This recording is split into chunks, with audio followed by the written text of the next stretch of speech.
আজকে আপনার মারফতে আমি বলছি এই যে ইনভেস্টিগেশন চলছে একটা নতুন মোড় নিয়ে নিয়েছে। এখন যেটা আমরা দেখছিলাম পাকিস্তানের দিকে, এখন আমরা দেখছি ঢাকার দিকে, এখন আমরা দেখছি আব্দুল করিম ভুঁইয়া দিকে, জেনারেল আব্দুল করিম ভুঁইয়া, মানে আপনি যিনি বলছেন এই ষড়যন্ত্রের মাথা আব্দুল করিম ভুঁইয়া, অর্থাৎ আপনি বলছেন বাংলাদেশে বসে চক্রান্তের মূল মাথা আব্দুল করিম ভুঁইয়া। কিভাবে এই হিজবুত তাহরীরের সঙ্গে যুক্ত এই আব্দুল করিম ভুঁইয়া, সেটা যদি আমাদেরকে বলেন। এই আব্দুল করিম ভুঁইয়া এটাই হিজবুত তাহরীরের একটা মডাস অপারেন্ডি আছে, এরকমই ওরা লোককে রিক্রুট করে। আমি তো বলছি ডক্টর, রিটায়ার্ড জেনারেল, তারপর জাজেস, লয়ার্স, এদের কি বড় বড় লোক যারা পড়াশোনা করে, ওদের অধ্যাপক, প্রফেসর, ওদের সঙ্গে কাজ করে। এরা কিন্তু হিজবুত তাহরীর আছে ছোট মোটো লোককে আপনার ওদের আপনি দেখবেন পুরো ইতিহাস দেখবেন। তাই জন্য ওরা লন্ডনে এটা ব্যান করাই ছিল, ব্যান করেছে। ইন্দোনেশিয়ায় এরা অনেক অ্যাক্টিভ আছে, পাওয়ার ক্যাপচার করতে চেষ্টা করেছে। এই ঢাকায় ওরা এই আব্দুল করিম ভুঁইয়া থেকে ব্যাগ আফটার ব্যাগ পয়সা নিয়ে এটা ডিস্টেবলাইজ করছে।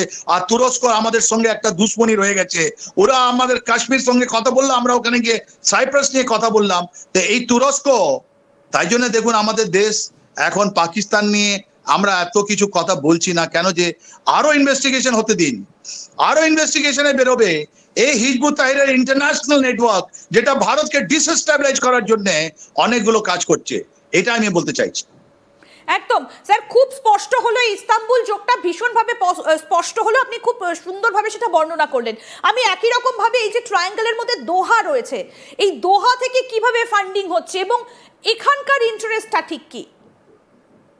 দেখুন, দোহা এটা আমেরিকার একটা স্টুজ বলি আমরা, যেটা আমেরিকার একটা ঘাঁটি আছে ওখানে, রাইট? যতগুলো সন্ত্রাসবাদী জায়গা আছে শতভাগ কাজ হচ্ছে, যাতে ইউক্রেন হোক বা আপনার হামাস নিয়ে কথা হোক, আপনার আইএস নিয়ে কথা হোক, সবার লোক ওখানে দোহাতে। আর আল জাজিরা যেটা একটা আপনার টিভি চ্যানেল আছে দোহাতে বসে, ওদের মধ্যেই ওরাই এসব কাজ করছে, ওরাই নেগোশিয়েট করছে, ওরাই পয়সা পাচ্ছে। দোহা একটা, আমি জানি না কেন, ওটা নিজে একটা ইসলামিক যেটা নেশন আছে, ওর মধ্যে একটা আমেরিকার একটা হয়, অনেকগুলো লোকের সঙ্গে কথা বলছে। তো এই দোহার সরকার যেটা জায়গাটা দিয়েছে, ওর মধ্যে আমরা জানি না, ওর মধ্যে আমাদের কাছে ওরকম খবর আমার কাছে নেই। কিন্তু দোহার মধ্যে যেটা, এটা তুরস্ক, এইটা আপনার লন্ডন, বা এটা আপনার ইন্দোনেশিয়া, বা এটা আপনার বাংলাদেশ নিজের থেকে লুকাবার জন্য জিনিসটা লেয়ার ভেতরে পেঁয়াজি মতন কি ভিতরে জিনিসটা লুকিয়ে থাকবে, উপরে একটা লেয়ার, দ্বিতীয় লেয়ার, তৃতীয় লেয়ার, এটা করার জন্য দোহাটা ইস্তেমাল হয়েছে। দোহা থেকে ফান্ডিং হয়েছে। আপনি দেখুন ইসরায়েল কোথায় মারলো আপনার হামাসকে ওই লিডার মারার চেষ্টা করলো আপনার কোথায়? দোহায়। তো এই দোহায় একটা জিনিস জায়গা আছে যেখান থেকে এইসব সন্ত্রাসবাদী কাজ চলতে থাকে। ওদের যতগুলো প্রপাগান্ডা আছে আপনার আল জাজিরা মারফতে ওটা বলতে থাকে, আর ওটা একটা অনেক বড় ঘাঁটি হয়ে গেছে। তাই জন্য ওই পয়সা যখন এসছে আমাদের কাশ্মীরে, কেউ এটা সন্দেহ করেনি। কিন্তু যখন এই ব্লাস্টের পর যখন 60খানা থেকে বেশি, যার মধ্যে 3 জন এখন মহিলা আমরা দেখছি, ওদের নাম যখন উঠে আসছে, তখন হিজবুত তাহরীর যেটা ইন্টারন্যাশনাল টেররিস্ট অর্গানাইজেশন, যেটা ভারতকে ডিসেন্ট্রালাইজ করার চেষ্টা করছে, এটা একটা নতুন জিনিস আমরা দেখতে পাচ্ছি। আর এটা প্রথম, কেন যে আমাদের একটা মাইন্ডসেট ছিল, আমাদের ভারতীয়ের একটা মাইন্ডসেট আছে, যেটা আমাদের মিডিয়াতে চলে আসছে, আমরা ওটাই বলতাম, না এটা লস্করে তৈবা কাজ, না এটা জয়শে মোহাম্মদের এটা মহিলা উইং আটে ওটা কাজ।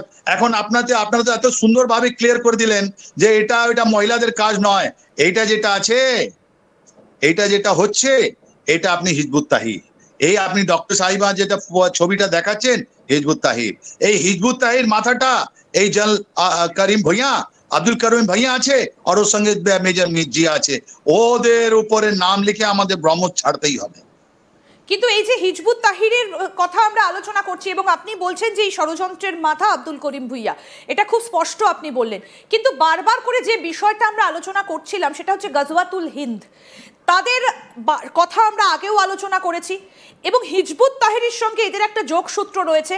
সেই বার্তাই কি পৌঁছে দেওয়া হয়েছিল এই শাহিন শহীদের মতো ডাক্তারদের কাছে, এবং যারা এবার এই যে ডাক্তারদের মধ্যে পুরো বিষয়টাকে ছড়িয়ে দিয়েছিল? আমি এটা একটু আপনার কাছ থেকে জানতে চাইবো। আর একই সঙ্গে এই যে আল ফালা ইউনিভার্সিটি, সেটাকে সামনে রেখে পেছন থেকে কি এই ধরনের কাজ কারবার তারা চালিয়ে গেছে?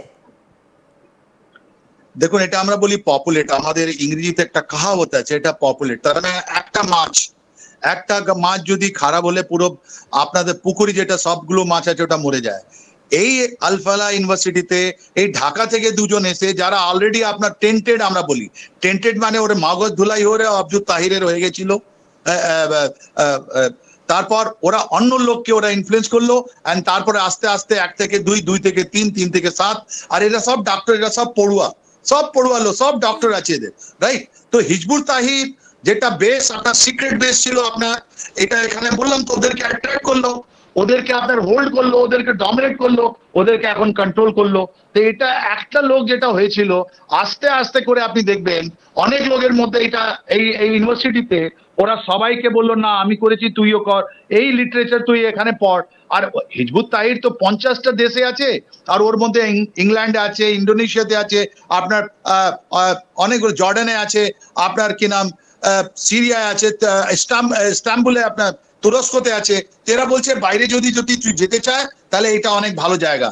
আর একটা আস্তে আস্তে লোভ হয়ে যায়, ভালো করতে চাহিদা সবার মনে আছে কি আমি আজকে আমি এমবিবিএস করেছি, আমি পিজি করতে চাই, পিজি করার পর আরো সুপার স্পেশালাইজেশন করতে চাই। এই ডক্টর গুলোকে এরকম করে এদেরকে ডাকা নেওয়া হয়ে গেছে। তার মানে আপনি বলছেন দিল্লির এই ঘটনার সঙ্গে একেবারে যুক্ত বাংলাদেশের মডিউল, এবং তারাই এই কাজগুলো করেছে। আমি এবার যেটা আপনার কাছ থেকে জানতে চাইবো যে এদের মধ্যে যে কথা হতো সেটা তো এক প্রকার স্পষ্ট, তাহলে ভারতের তরফ থেকে কি কিছুই এই আলফালাকে সামনে রেখে, যে এত বড় একটা ষড়যন্ত্র, ঢাকা মেডিকেল কলেজে এত বড় একটা ষড়যন্ত্র, কিছুই কি তাহলে ভারতীয় গোয়েন্দারা টের পায়নি? দেখুন, এটা ডক্টর টু ডক্টর কথা হচ্ছে, একটা প্রফেশনাল টু প্রফেশনাল কথা হচ্ছে। সে আপনার সঙ্গে আমি অ্যানাটমি কথা বলছি, বা ফার্মাকোলজি কথা বলছি, বা আপনার থেকে সার্জারি কথা বলছি, আপনার থেকে নি রিপ্লেসমেন্টের কথা বলছি, আর ওর মধ্যে কি উপরে একটা নি রিপ্লেসমেন্ট আছে, নিচে দিকে আমরা আপনাকে হাঁটুর একটা রিপ্লেসমেন্ট, আর মাঝখানে আমি দিয়ে দিলাম হিজবুত তাহিরের আপনার প্রপাগান্ডা ম্যাটেরিয়াল। কি এটাও পড়ে নিও। তাহলে আমরা উপরে কি দেখছি, উপরে হেডিং আছে আপনার নি রিপ্লেসমেন্ট, নিচু হেডিং আছে স্পাইন অপারেশন, আর মাঝখানে আছে আপনার হিজবুত তাহিরের কি তুমি যদি ভালো অপরচুনিটি চাও তাহলে আমাদের সংস্থায় যোগ করো, এখানে বাটন টিপো। তাহলে এই যে বাটন টেপোর জিনিসটা, এটা সোশ্যাল মিডিয়া এত ডেঞ্জারাস হয়ে গেছে, এটা এত ভয়ানক হয়ে গেছে, ভয়াবহ হয়ে গেছে, এটা ওরা বুঝতে পারলো না। আর এই ডক্টর গুলো আজকে একদিনের মধ্যে তো এরা ইনডক্ট্রিনেট হয়নি। হিজবুত তাহিরের 2012 থেকে তো আপনি বলছি এই সব কন্টিনেন্টে ওদের সিগনেচার, ওদের ফুটপ্রিন্ট, এটা আপনার পাচ্ছি আমরা 2012 থেকে, রাইট? তো এই যে 2012 থেকে আমরা যা পাচ্ছি, ওর পরে আজকে 2025, 13 বছর লেগেছে এদেরকে এই ইউনিভার্সিটিতে ডমিনেট করার জন্য। আর ওই যা করলো ওরা 13 বছরের মধ্যে এদের এত ভাবে এদেরকে কর্নার করে ডমিনেট করে দেওয়া হয়েছে যে এরা আর কিছু করতে পারছে না। বেশ, অর্থাৎ বেশ কিছু গুরুত্বপূর্ণ বিষয় কিন্তু এর মধ্যে উঠে আসছে, এবং আপনাদেরকে আরো একবার মনে করিয়ে দিতে চাইবো যে এই যে আলফালা ইউনিভার্সিটি, সেখানে কিন্তু ডিরেক্ট ডোনেট করা যাচ্ছে, এবং আপনাদেরকে আমরা সেটাও দেখিয়েছি।